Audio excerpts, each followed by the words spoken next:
Okay, so one thing that I really want to talk about is the planes of the eyelids.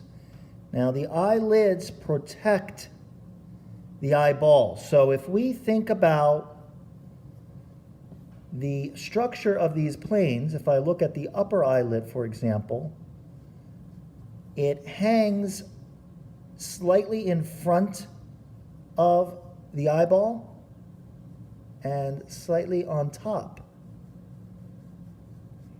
So if I almost was to imagine a center line moving over this whole form, the eyelid angles out this way, and then there's some depth to that. A lot of times people will miss this bottom plane, but that has some depth to it, and that's going to give it dimension. That's going to make it look like it's actually sitting in front of the eyeball. And I'm going back here and there and adding just a little bit more darkness where I see my boldest shadows. So the medial plane of that eye socket and actually the inner portion of the eye falls into really deep shadow. And this is really a nice area to start thinking about my transitions. So once again, if we look at the form of that cheekbone, you want to remember that this really is where the zygomatic arch is, right below. So right down here, we have that very strong ridge of the zygomatic arch.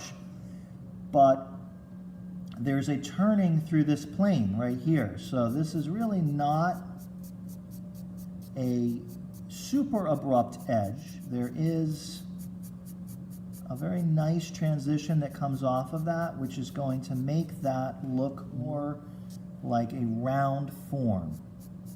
And this kind of goes back to, the whole idea of spheres, boxes, and cylinders. You want to think about what your form is. What is it the closest to? So it may not fall exactly into one of those categories, but this would be more of a spherical or possibly a cylinder. If we think about a cylinder that's moving this way, so we have a rounded shape that kind of comes down like this, and you have your ellipses here, that becomes very cylindrical. There's a slow turning through that form. So thinking about things like that can really help with rendering more of these simple forms.